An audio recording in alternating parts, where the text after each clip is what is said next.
ሰላም ጤና ይስጥልኝ እንደምን ዋላችሁ ውድ የፌስቡክ ተከታታዮች ውድ ኦሮሞ ልጆች እንዴት ናችሁ በያላችሁበት ሰላማችሁ ይብዛ እያልኩኝ እንግዲህ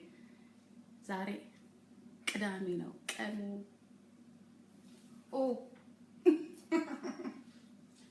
ዳይሬክት ገረያይ ኦኬ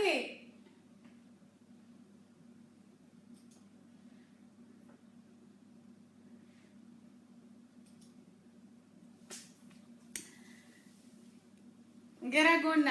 ዳንክሽን ገለቶማ እንደምን ናችሁ እኔ በጣም ደህና ነኝ ዛሬ እንደምታውቁት ቅዳሜ ነው ቀኑ የረፍት ቀን ነውና እስቲ በጧት ተነስቼ አገር ቤት ያሉትን ሰዎች እንዴት ነው ማግኘት የምችለው እና በይበልጥ የኔን ፔጅ የሚያዩት አገር ቤት ያሉ ልጆች ናቸው በተለይ በብዛት አገር ቤት ውስጥ ነው የሚታየውና ኢንፎርሜሽን ስላለኝ ነው ፔጅን ሁሌ አይዋለሁ እና ቢያንስ ግማሽ ፐርሰንቱ ኢትዮጵያ ውስጥ ነው የሚተላለፈው እና በጣም ነው ደስ የሚለኝ በጣም የምፈልገው ለምን እዚህ ያሉትም ቢያዩት ምንም አይደለም ግን አገር ቤት እንዲታይ ስለምፈልግና መልክቴ እንዲደርሳቸው ነው የምፈልገው እና የዛሬ ቴማ እንግዲህ ምንድነው ቴማችን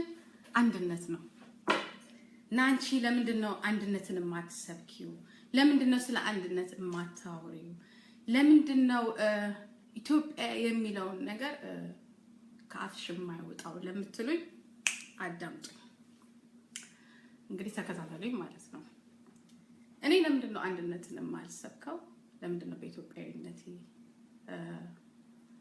ኢትዮጵያዊ ነኝ ብዬ የማልናገርበት የራሴ የሆነ ምክንያት አለ ያ ምንድነው አንድነት የሚባል ነገር ኢትዮጵያ ውስጥ የለም በአንድነት የሚያምን ሰው የለም ያ ምንድነው በቃ ስም ብቻ ነውና በአንድነት የሚሰሩ ሰዎች ግን የራሳቸውን የበላይነት የሚያሳዩ ብዛት ያላቸው ሰዎች ወይም ደግሞ ባለፈው ስርዓትም እንደምናቀው ከዮሐንስ ከቴድሮስ ከሚኒሊክ ከኃይለ ሥላሴ ከመንግስቱ ኃይለ ማርያም ልክ አሁን እስካለንበት እስከ ወያኔ ድረስ ስለ አንድነት ብለው ድርጅትን ያቋቋሙ በጦርነት የሚሆን በሰላም ስልጣኑን ከያዙ በኋላ የራሳቸውን የበላይነት የሚያሳዩበት የሌላውን ብሔረሰብ ደግሞ የሚገሉና የሚጨርሱ የሚያሳንሱ ስልጣን ላይ የሚቀመጡ ድርጅቶች ወይም ደግሞ ንጉሶች ስለሆኑ ይሄ ነገር እንግዲህ ከቀም አያት ጀምሮ እስከኔ ድረስ ማለት እስከ ልጄ ድረስ ልጆቼ ዘመን ድረስ አንድነት የሚባል ነገር የለም ስሙ ግን አለ አንድነት የሚለው ስም አለ ግን ይሄንን ነገር በአንድነት በእኩልነት የሚያስተዳድር ኢትዮጵያ ውስጥ አንድም መንግስት የለም ሁሉ ጊዜ የራሱን ብሔር የበላይ ያደረገ የራሱን ማህበረሰብ ወደ ላይ ያወጣ ሲፈልግ ከሰሜን አንስቶ እስከ ደቡብ ያሰፈረ ወራሽ ገዳይ የመሬት ሌባ ነው ያለው እና አንድነት እስቲ ከየት ነው አንድነት የምታመጡት እንዴት ብላችሁ ነው አንድነትን የምታመጡት ቦሬ ማን ማለት ይችላል ግን እኔ አልዋሽም ማሸትን አልፈልግም ህዝብን መጉዳት አልፈልግም ለምን እውነቱን ተናግሬ እግዚአብሔርም ደግሞ በዚህ በተናገርኩበት ነገር ምንም አይነት ቅጣት እንደማይደርስብኝ አውቃለሁ ለምን ውሸት ነው አንድነት የሚባል ነገር የለም እንኳንስ በድርጅትና በህዝብ አይደለም ህዝብ ነው እንግዲህ 99 ሚሊዮን ህዝብ ነው የተለያየ ቋንቋ ያለው የተለያየ ባህል ያለው የተለያየ መልክ ያለው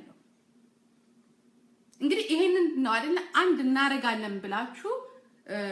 ልክ ስልጣኑን ከያዛችሁ በኋላ ኦሮሞም ቢሆን የኦሮሞ ድርጅትም ቢሆን እስካሁን በአንድነት የተሰማራ የኦሮሞ ድርጅት የለም ጎድ ሳይዳንክ ለምን እውነተኞች ናቸው ግልጾች ናቸው ግልጽ ስለሆኑ መጀመሪያ የራሳችንን ጦጣ መጀመሪያ መቀመጫዬን ብላለች ማነው ዝንጀሮ መጀመሪያ መቀመጫዬን ብላለች መጀመሪያ የራስህን መቀመጫ ነው ማስተካከል ያለብህ ያ መጀመሪያ የራስህን መቀመጫ ካስተካከልክ በኋላ ለሌላው መቀመጫ ታዘጋጃለህ ውሸት ነው የኢትዮጵያ ህዝብ እንግዲህ ለዘመናት ለአመታት አይታችሁታል ለአመታት አንድነት የቱ ጋር ነው ያለው አማራውም ቢሆን ኦሮሞም ቢሆን ጋምቤላም ደቡብም ሰሜኑም ቢሆን በአንድና በእኩልነት የተመራችና እኩልነት የሰፈነባት ሀገር አለችን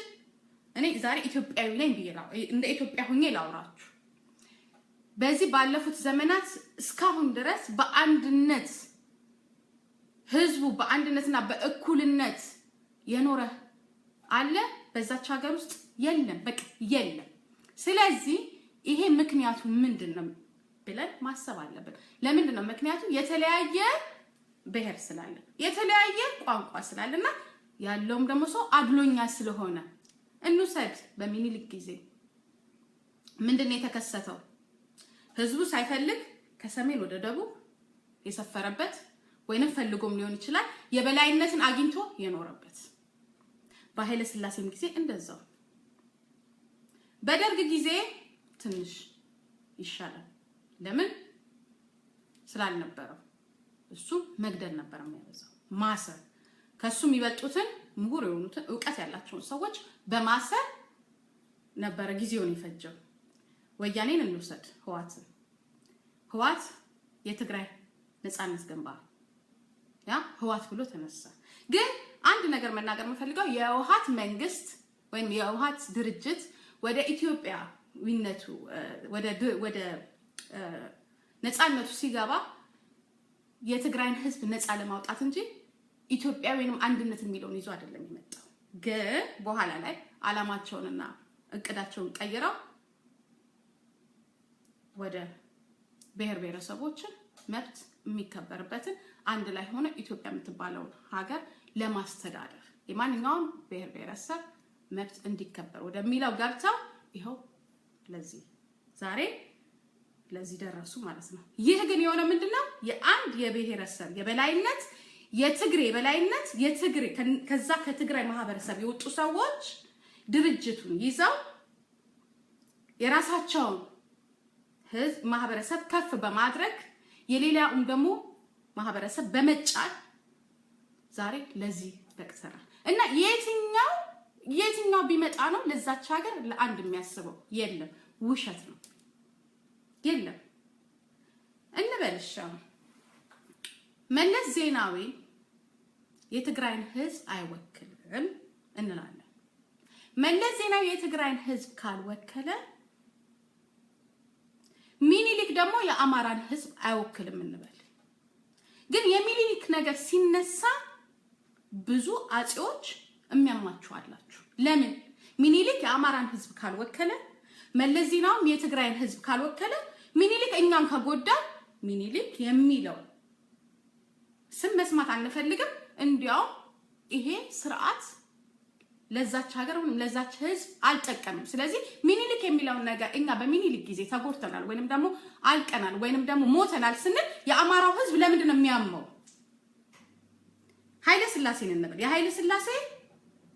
ስርዓቱ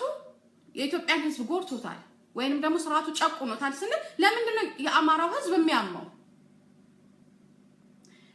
እንደዛማ ካለ መለስና የትግራይ ህዝብ ወይም ህወሓትና የትግራይ ህዝብ አንድ ናቸው ማለት ነው። ስለዚህ ህወሓት የትግራይን ህዝብ ከወከለ ሚኒሊክም ደግሞ የአማራውን ህዝብ ይወክላሉ። ኃይለ ሥላሴም ደግሞ